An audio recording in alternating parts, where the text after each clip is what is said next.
하면은 무슨 말이 생각나세요? 아, 천고마비. 그 천고마비가 사실은 무서운 얘기래요. 흉노족들이 그 중국의 위쪽에서 말들을 살찌우다가 가을이 되면 이제 말들이 먹을 게 없으니까 그 다음부터 쳐들어오고 대비하는 말이래요, 사실은. 또 등화가친이라는 말도 있죠. 어쨌든 간에 이게 가을은 뭔가를 정리를 해야 되는 시점인데, 여러분들은 다 아시다시피 10월 하면 여러분들은 핑크색이 생각나실 거예요. 어저께 마라톤 뛰신 분도 있고, 어제 1등 하신 분은 오늘 안 오셨네요. 그래서 10월 달은 우리 핑크 리본의 달이라고 정하고, 그래서 유방암을 새로 인식하고 주변 분들한테 유방암에 대한 그 새로운 각성을 주고, 또 이제 새롭게 진단하는 분들한테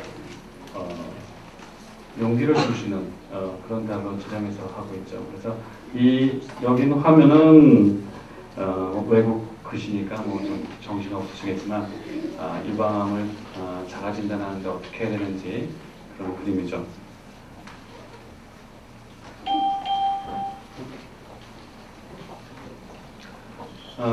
그래서 지금 조금 전에 우리 비디오를 보셨지만 지금 10월을 함께해요 핑크리본 약속해요 여성 건강 해가지고 핑크리본을 달고서 뭐를 하는 건지 볼까요? 그래서 핑크리본을 달이라고 해서 10월을 지정했어요. 그리고 10월의 네 번째 월요일, 그러니까 다음 주 월요일이죠. 23일. 그러니까 돌아온 월요일을 핑크리본의 날이라고 정했고, 그래서 10월의 세 번째를 이번 촬영의 날로 정해서 지정을 했어요. 그리고 또 다른 핑크리본의 날, 어버이날. 왜 이렇게 정했나 하면은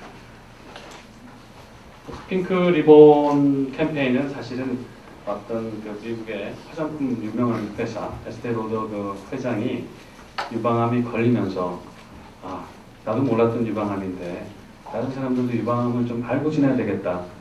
어떻게 빨리 찾아낼 수 있는 방법을 찾아내기 위해서 그래서 핑크리본이라고 해서 핑크리본 제가 가슴에 있지만 이런 핑크리본을 달게 해주고 그 해에 유방암 검진을 못 받은 사람들 부모님이라든지 친척분들한테 유방암이 이렇게 있으니까 빨리 진찰을 해서 유방암을 찾아내고 치료를 하면은 당신이 건강을 되찾을 수 있다는 용기를 주기 위해서 이렇게 핑크리본 행사를 기획하고 시작을 했어요.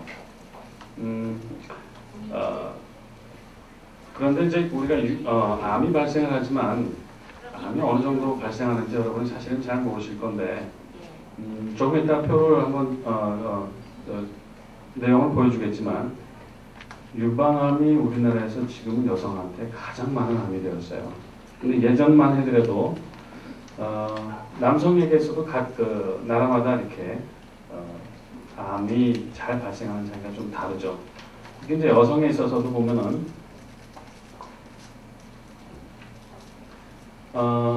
지금 우리나라가 여기 중국의 상해 비슷해졌는데요. 여기 같은 경우에 보면은 여기 유방암이 1등이죠. 그 다음 보여주는 게 여기 위암이에요. 그 다음 보여주는 게 여기 폐암이고 요거 비슷하게 우리나라 사람들이 좀 변해가고 있어요. 예전에는 당연히 자궁암이 많아서 여러분들 자궁암 검사 많이 하셨죠. 근데 지금은 자궁암이 조금 발생률이 좀 떨어지고 있어요. 근데 우리나라 사람들의 질병과 사망, 그러니까 어떤 거로 이렇게 사람들이 사망하느냐 이렇게 살펴보니까 지금 현재 보면은 암 사망이 제일 위로 올라와 있어요. 그런데 다행히 유방암이 가장 많다지만 사망률이 가장 높은 건 아니에요. 지금 그래프를 보여드리고 있는데 2000년도를 경계로 해서 2001년부터 유방암이 이렇게 여성에서 가장 많이 발생하게 되었어요. 여기에 쭉 도표를 보면은 이 고개를 숙이고 있는 암인 반면에 고개를 쳐들고 있는 암들이죠. 이렇게 보면은 이게 갑상선암이에요. 그다음 비슷하게 여기 조금 올라가고 있는 게 직장암이에요. 대장암. 그래서 여기 보면은 특이하게 이렇게 많이 올라가는 이런 암이 사실은 서구에, 서양에 많이 발생하는 암이 우리나라도 이제 비슷해져 가고 있는 거예요. 그래서 2000년도에는 그렇게 2등이었어요. 위암 바로 밑에. 근데 2001년 되면서 1등으로 올라서더니 1등을 안 내주고 있어요. 뭐 좋은 건 아니겠지만 이래서 여성들한테 이제는 유방암을 각성을 더 시키고 그래서 유방암으로도 좀 더 해방을 시켜주려는 그런 노력이 필요한 시기가 됐죠. 여기 미국하고 한국을 이렇게 비교해 봤는데요. 미국인 경우에는 인구 10만 명당 111명이 발생돼요. 그래서 미국에서는 현재는 여성이 태어나면 8명 중에 죽기 전까지 1명 정도는 유방암이 발생하는 거로 이렇게 보고를 해요. 근데 여기 보면은 우리나라는 어때요? 10만 명당 31.4명이면 얼마 정도 비율이죠?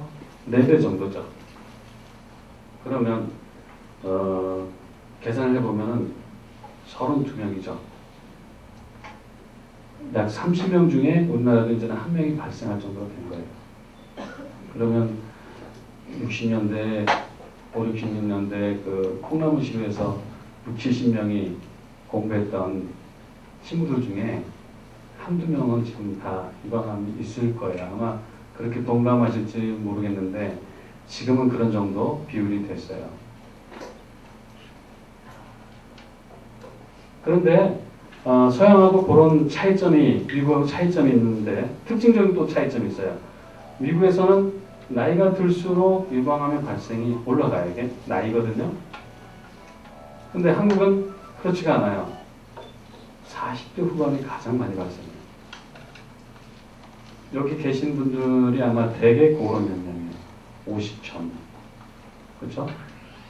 그런 차이가 있는데 예전에는 이게 우리나라가 서양을 따라가니까 이런 게 그래프가 이렇게 쭉 올라가면서 이걸 따라가지 않을까 했는데 그렇지가 않아요. 계속 조사해 보더라도 우리나라는 이 나이대에 가장 많은 그런 분포를 하고 있어요. 그래서 특히 이제 45세 넘은 분들은 꼭 여러분들이 가셔서 일반 진료를 안 받으셨으면 꼭 진료를 받으시게 유도를 할 필요가 있어요. 오늘 이 자리에 물론 이제 일반인으로 오신 분들도 만약에 안 하셨으면 일반 진료를 꼭 진찰을 하든지 진료를 받든지 그렇게 하셔야 되겠죠. 그런데 아까도 얘기했죠. 유방암의 발생이 높아졌지만 꼭 유방암의 사망률이 높은 건 아니다. 유방암은 치료만 잘하면은 건강을 회복할 수 있다고 여러분이 자신을 가져야 돼요. 내가 지난해까지 강의할 때는 우리가 유방암의 완치율을 75%라고 했는데 최근에 우리가 조사해 본 바에 의하면 이제는 80%라고 얘기해도 되지 않을까. 전체적으로 그렇게 보고 있어요. 그래서 이제 전반적으로 이제 우리나라 여성들이 발생하는 유방암의 특징이 뭐냐면은 현재 1위죠. 그렇죠? 아까 봤다시피 서양하고 달리 조금 더 젊은 나이에 발생하죠. 절대적인 발생 빈도는 낮으나 점차 이제 지금 매년 증가하고 있는 발생이 증가하고 있고 또 하나의 특징이 있어요. 우리나라 건강검진 해보시면 치밀 유방 이렇게 많이 검사 결과를 보셨을 거예요. 그 치밀 유방이 많기 때문에 단순하게 유방 촬영만 해가지고는 전체적 진단이 좀 안 되는 경우가 있어요. 그래서 아직 그 초음파 검사가 보험으로 적용이 되지는 않지만 가능하면은 치밀 유방으로 나오면은 초음파 검사를 한번 해봐라. 네, 권유를 할 필요가 있습니다. 아까도 누가 질문을 하셨는데 남자한테 유방암 없는 거로 생각하시는 분이 있어요. 남자도 있거든요. 여성의 빈도의 100분의 1밖에 안 되지만 1% 이내에서 발생을 합니다. 그러면 유방암으로 진단됐을 때 아까 그렇게 생존 가능성이 40% 이상이라고 그러는데 각 우리가 병기를 나누죠. 1기냐 뭐 0기부터 4기까지 나눠요. 4기는 전이 된 상태고 0기는 여러분이 잘 아시는 상피내암이에요. 여기를 보시면 0기, 1기, 2기 초반까지는 90% 이상이에요. 사실은. 그래서 요거는 그 전에 보고고 여기 2002년도에서 지난달에 언론에 이렇게 많이 보고 했는데 여기 보시면 1기하고 2기는 90% 이상이죠. 여기서 발견되면 자기 생명 가져가는 거예요. 치료만 잘 받으시면. 물론 이제 조금 늦어서 3기나 4기에 발견하는 분도 있지만 그렇다고 희망을 놓을 필요는 없어요. 여기 보시면 3기에도 70%거든요. 5년 사실 가능성. 그러니까 5년 넘으면은 우리가 되게 이제 어느 정도 완치에 가깝다. 그렇다고 이제 의사들한테 물어보죠. 완치됐습니까? 그러면 대답은 잘 안 할 거예요. 완치됐다고. 그 이후로도 재발이나 전이는 있을 수 있으니까 완전히 100% 장담은 못하지만 우리가 5년 정도 지나면은 재발과 전이에서 일단 좀 안심하고 지낼 수 있는 그런 상황이 됩니다. 그런데 지난 조사를 하다 보니까 해마다 발생했던 이게 1993년에 발생했던 분, 94년에 발생했던 분, 그 연도별로 이렇게 비교를 해봤어요. 연도별로 비교를 해봤더니 점차 생존율이 올라가는 거예요. 93년대는 76%고 99년대는 83%, 84% 이렇게 거의 10% 가까이 생존율이 올라가고 있죠. 이건 왜 그런 거 아니? 저희가 추정한 건데 일찍 발견한 환자들이 많아진 거예요. 관심을 가진 사람도 많아지고 또 이제 전국적으로 암 검진 프로그램이 진행이 되면서 이렇게 조기 환자의 비율이 증가하면서 좋아졌고 또 하나의 특징은 새로운 치료가 계속 도입이 되고 있어요. 또 새로운 진단법이 도입되고 그래서 우리가 펫시티 여러분 많이 받아보신 분들이 있을 거고 또 최근 들어서는 호르몬 치료제가 딴 걸로 바뀌었고 또 암 치료제 좀 바뀌었고 또 그 할세틴이라고 해서 새로운 가서 그 종양에 직접 가서 작용할 수 있는 그런 약품들이 또 있고 또 새로운 약들이 계속 개발되고 있어요. 치료 기술도 발달했다는 거죠. 치료 기술이 발달한 거의 또 특징은 예전에는 유방을 다 떼내는 수술이 주로 이루어지만 현재는 되도록이면 유방을 남기는 수술을 한다는 그런 방향으로 지금 발전해 나가고 있어요. 그러면 이 자리에서 암이 뭔지 이제 다시 한번 얘기를 나누겠는데요. 외래에서 이렇게 진찰하다가 양성종양이라고 얘기를 하면 꼭 물어보시는 분들이 있어요. 그럼 양성종양 반대는 음성종양이라고 맞습니까? 양성종양 반대는 뭐죠? 악성종양이죠. 그 차이가 뭐냐면 양성종양은 생긴 자리에서만 자라요. 악성종양은 생긴 자리를 벗어나서 주변으로도 자라가고 멀리도 또 다려날 수도 있고 그래서 유방암 치료받으시는 분들이 지금 오늘 모자를 많이 쓰고 오셨는데 어느 정도 크기가 되면은 멀리 도망갈 가능성이 많아서 지금 항암 치료를 하죠. 그런 이유에서 암이 그렇고 이 영어로는 캔서라고 하는데 이 말 자체가 그래요. 개 다리처럼 이렇게 쭉쭉 퍼져나가는 성질을 갖고 있기 때문에 거기서 이런 말이 유래가 됐습니다. 그래서 무한적으로 증식을 하고 주변으로 퍼져나가가지고 결국에는 몸의 다른 부위로 이렇게 넘어가는 특징을 갖고 있어요.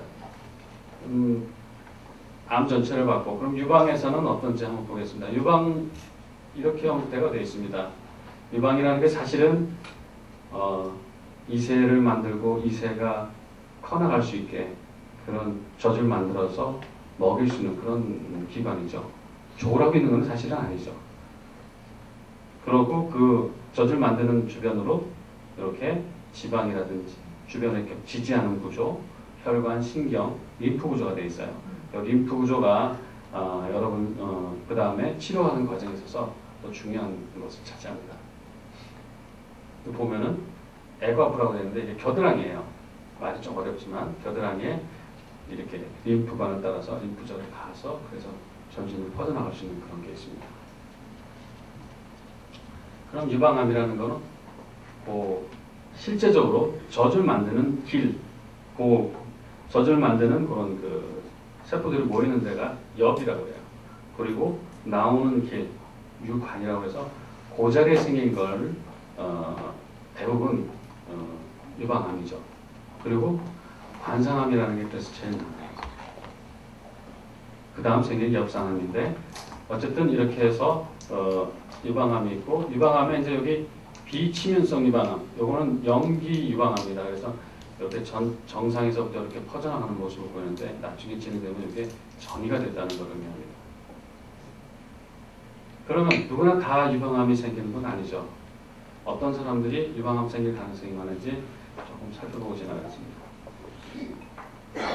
이게 유방암의 가장 위험인자는 뭐냐면은 여러분이 여기 모이신 분이 남자가 저를 포함해서 현재 이 방에 3명 있는 것 같아요. 4명 있네요. 어쨌든 간에 유방암의 가장 중요한 그 위험인자는 여자라는 거예요.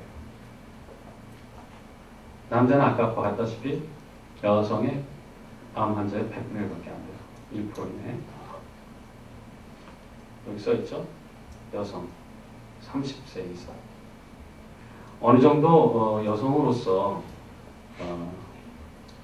기능을 하고 여성으로서 생활해 왔다는 거 나이가 지나면은 이렇게 유방암이 생기는 거예요. 물론 이제 20세 이전에도 유방암이 생기는 건 드물게 있습니다. 그 다음에 아주 많이 생길 가능성 있는 사람, 유방암에 관련된 유전자가 있어요. 그런 유전자를 갖고 있으면은 적어도 한 85% 정도에서 유방암이 생겨요. 근데 유방암 환자라고 해서 다 유방암 관련 유전인자가 있는 건 아니에요. 15% 이내거든요. 그 다음에 가족력. 가족력이 굉장히 중요해요. 그래서 일단 한번 그래프로 다시 보여주겠지만 가족 중에 시어머니는 상관없어요. 그렇죠? 자기 어머니, 여자 형제, 딸, 이모 이런 게 굉장히 관련되어 있어요. 그래서 그런 분들이 있으면은 분명히 핑크리본의 달을 지나면 안 되겠죠. 검사를 하고 그런 걸 권유를 해야 돼요. 그 다음에 아까 얘기했던 그런 증식증, 이런 건 영기유방암이에요. 그 다음에 또 가족력을 이렇게 나눠서 설명한 것 뿐입니다. 그리고 이 원령이 굉장히 중요한데 이게 왜 중요한 거니? 여성들은 왜 여성다워지고 남성은 왜 남성다워지는지 다 아시죠? 남성에게는 남성 호르몬이 여성 호르몬보다 많기 때문에 남자다워지고 여성에게서도 남성 호르몬이 있어요. 그런데 여성 호르몬이 많기 때문에 여성다워지는 거예요. 근데 그 여성 호르몬이 얼마나 많은 기간 그 사람한테 작용했나. 여성 호르몬이 작용하는 거는 결국 월경이 이루어지는 기간을 얘기하죠. 우리 할머니들 생각해 보시면 그러니까 여러분들의 할머니들은 거의 제 추측으로는 월경을 겪지 않은 분들이 더 많을 것 같아요. 옛날에 춘향이 이팔청준에 사랑을 하고 결혼을 했다지만 대개 그 당시에는 18세 이상에서 초경이 시작됐어요. 그리고 초경이 이루어지기 전에 이미 결혼을 하고 결혼 후에 초경이 있고 임신을 하고 출산하고 수유하고 그러면 그때 월경이 없죠. 그 다음에 또 임신 있고 보통 할머니들은 몇 번 정도 임신했을 것 같아요. 심하게는 어떤 분들이 10번 이상 임신해 가셔가지고 출산하시고 그랬잖아요. 그러면 그분들이 그게 끝났을 때는 이미 폐경이 왔을 때가 대부분이에요. 심하게 얘기하면 요즘 얘기하는 생리대가 필요 없을 수도 있었던 거예요. 근데 요즘은 안 그렇죠.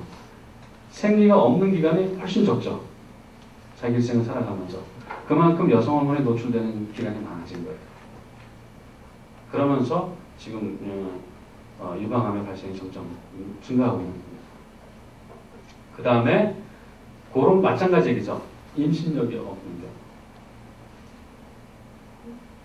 경우. 월경이 계속 있을 가능성이 훨씬 높은 거고, 또 첫 출산이 늦은 환자, 사람들, 이런 방사선 조사는 어느 암에서든지 다 있을 수 있어요. 유방암이 있었던 분이 반대쪽 유방에 또 유방암이 생길 가능성이 매년 증가를 해서 한 16%까지 증가해요. 다른 암이 있는 경우 여기 나오죠. 고칼로리 고지방식이. 여기 나온다고 해서 이제 우리가 계속 교육을 하는데 암만 치료를 하게 되면 고기 안 먹는 분들 많죠. 이제는 여러분들 안 그러실 줄은 믿습니다. 고기를 먹어야 되죠. 이겨나가려면. 근데 많이 먹지 말라는 얘기예요. 그래서 가족력을 이렇게 한번 보면은 어머니, 자매, 딸 중에 유방암이 있는 경우에 그 사람이 어느 정도 일반적인 사람하고 비교해서 얼마나 유방암의 위험성이 있는지 한번 보면은 그 사람이 어머니가 유방암인데 폐경 전이었다 그러면은 2.7배예요. 정상인 사람은. 폐경 후인 경우는 좀 떨어지죠. 딸이 갖고 있고 어머니는 조금 더 적습니다. 자매 떨어지고. 근데 어머니하고 자매가 같이 있는 경우예요. 그러니까 친정어머니도 유방암이었고 언니나 여동생이 유방암을 갖다는 본인이 갖고 있는 건 13배. 15배 정도 되죠. 일반인에 비해서. 그런 분들은 꼭 고도위험군이니까 매번 자가검진을 한다든지 또는 나와서 의사하고 상담해서 그걸 맞춰서 진찰을 해야 됩니다. 이모, 고모, 할머니 중에 유방암이 있는 경우도 1.5배니까 50%도 많은 거죠. 어머니, 자매, 딸과 이모, 고모, 할머니가 있으면 이렇게 2.2배로 올라가고요. 그런데 이제 요거는 조금 다른 보고인데 유방암 환자가 있어요. 이 사람이 이제 아까 얘기했듯이 근친 중에 일촌 사이죠. 1촌이나 2촌 중에 유방암 환자가 폐경 후에 생겼고 한쪽에만 있을 때는 2배인데 여기처럼 폐경 전에 양쪽에 있던 분의 이런 친척은 9배까지 증가를 해요. 그러니까 주변에 유방암 환자가 많은 분일수록 그 유방암 환자가 젊어서 생겼을수록 또 그 유방암 환자가 양쪽 다 있으면 그 주변에 있는 분들은 유방암의 가능성이 저렇게 많이 증가하는 겁니다. 이건 아까 얘기했으니까요. 여성 호르몬이 이렇게 초경 시간과 폐경 시간 늦으면 그만큼 여성 호르몬이 노출되고 이게 이제 폐경이 지난 다음에 요즘 폐경 후에 호르몬 치료를 하죠. 그게 좋은지 안 좋은지 아직 논란이 많아요. 어떤 쪽에는 관련 없다고 그러고 어떤 쪽에는 관련이 있다고 그러는데 제가 권유하는 거는 최소한의 용량으로 치료하는 거는 괜찮지 않을까 싶어요. 근데 그걸 장기적으로 사용하는 거는 좋아하지는 않습니다. 초경 연령이 이렇게 빨라졌다는 거 보여주고 있고요. 그러면 여성 호르몬이 인체에 어떻게 영향을 주는지 여성 호르몬의 대표가 에스트로겐이에요. 대표적으로 뭐냐면 좋은 작용이고 노란 거는 빨간 거는 나쁜 작용이에요. 작용이 많으면 뇌 인지 능력이 향상이 돼요. 심혈관 기능이 향상되고 간 콜레스테롤을 낮추고 골밀도가 돼서 골다공증이 예방이 돼서 그래서 호르몬 치료를 하는 거죠. 요실금이 예방이 돼요. 근데 반면으로 너무 많이 작용하면 유방암이 많아지고 혈전이 유발돼서 중풍이나 다른 혈관 질환이 유발될 수도 있고 자궁 내막암이 유발될 수도 있어요. 이런 게 이제 나중에 호르몬 치료하고 또 관련이 있거든요.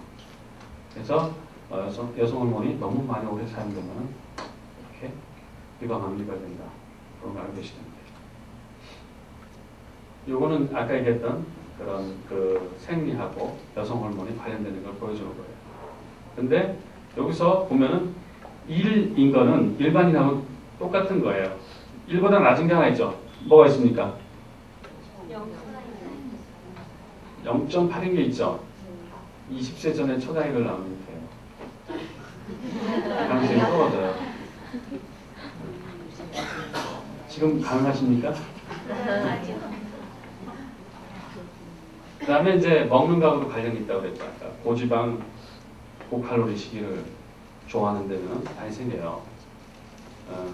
그리고 또 술, 한 잔 정도인데 한 잔 매일 마시는 사람은 1.4배, 두 잔 마시면 또 5% 정도 더 줄어요. 담배는 여기 무한하다고 그랬는데 논란 많은데 사실은 관련이 있어요.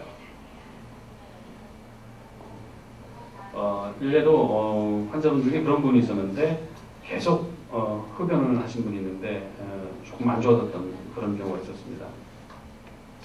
그 다음에 여기 최근 얘기는 항공 호르몬 이런 그 환경 관련됐고 그런 시차혼란이 있어서 스튜던스 같은 경우에 잠을 못 자고 그래서 멜라토닌의 분비가 달라지고 그래서 그런 거하고 스트레스가 관련 있는 것으로 되어 있어요.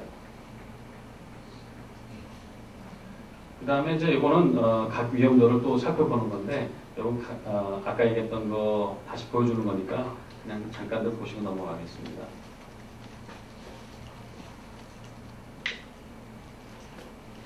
요거는 아까 얘기했던 건데 그 중에 하나 이제 여러분들이 커피를 마셔도 되냐고 물어보는 게 있어요. 사실 커피는 현재까지 정확한 보고는 없어요. 근데 유방통이 있는 경우에는 커피를 마시면 해로울 수 있어요.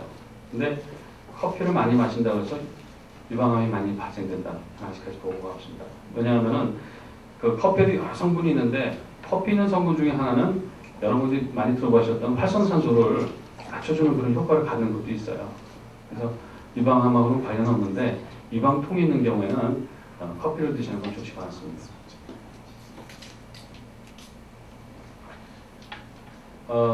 지금 현재 이제 쭉 돌아보면서 한국 여성들의 어떤 생활 패턴이 변화하는지 우리가 찾아본 것이 있는데요. 전체 출산이 줄어서 지금 우리 의사들 관련해서는 소아과, 산부인과가 지금 먹고 살기 힘들대요. 출산율이 점점 떨어졌으니까. 우리나라적으로는 결혼 못하는 남자들도 많아졌고 또 노동인구가 줄어드는 그런 효과가 있는데 그만큼 여성에 있어서는 출산이 적었기 때문에 유방암의 가능성이 좀 더 증가하고 있는 거겠죠. 그 다음에 결혼 연령이 떨어져서 아까처럼 20세 이전에 출산할 수 있는 사람이 떨어졌죠. 또 초경 연령은 점점 내려갔죠. 식사할 때 식사 칼로리는 이렇게 증가를 해요. 결국은 유방암에 있어서 손해나는 쪽으로 가고 있는 거죠. 생활 패턴이. 그렇다고 외국처럼 비만이신 분들이 사실 우리나라 많지는 않아요. 외국에 제가 잠깐 생활했을 때 저는 LA 지역에 있었는데 미네소타라고 해서 북부의 추운 지역에 있던 친구가 놀러 왔어요. 친구도 저처럼 이제 잠깐 외국 공부하러 갔었는데 LA 지역에 오더니 여기는 왜 날씬한 사람이 많냐고 그러더라고요. 저는 그렇게 느끼지 않았거든요. 거기는 정말 보통 사람들이 다 뚱뚱해요. 근데 미네소타 지역은 더 그렇대요. 우리 병원에 근무하는 간호사들을 비롯해서 사실 우리나라는 그렇게 비만이라고 얘기할 만한 그런 사람들은 사실 있지 않은데 전체적인 비율이 조금씩 살짝 올라가고 있고 이런 그 열량 섭취 같은 게 많아져서 지금 그런 변화들이 여성 유방암이 많아지는 그런 효과를 내고 있습니다. 이제 실제 면례를 잠깐 보여주고 그 다음에 이제 진단하고 치료하는 과정을 보여드리도록 하겠습니다. 요번 같은 경우는 이렇게 6개월 전에 발견했는데 6개월 만에 왔어요. 미리 좀 왔으면 더 좋을지 모르겠는데 그래서 덩어리가 컸기 때문에 항암 치료를 먼저 하고 덩어리를 줄여서 그 다음에 유방을 남기면서 유방 보존 치료라고 해요. 그래서 유방을 남기고 수술이 이루어지고 수술 후에 이렇게 방사선 치료하고 추가해서 항암 치료 더 하고 호르몬 치료제를 사용했어요. 이런 게 이제 치료의 기본입니다. 또 요번 같은 경우는 더 진행된 다음에 왔어요. 피부가 짓물러졌는데 그 다음에 오신 거예요. 근데 이분은 이런 게 있었어요. 흡연, 음주가 있었고 그 후에도 그걸 조절을 잘 못하시더라고요. 수술 전에 이분도 그래서 항암요법을 시행해가지고 크기를 줄였는데 이게 다 완전히 해결은 안 된 상태에서 유방을 이분은 전체적으로 절제할 수밖에 없어요. 수술 후에 항암을 치료했고 건강을 치료했고요. 이분 같은 경우는 이렇게 드신 분인데 이제 암세포로 해서 유방을 다 침범한 거예요.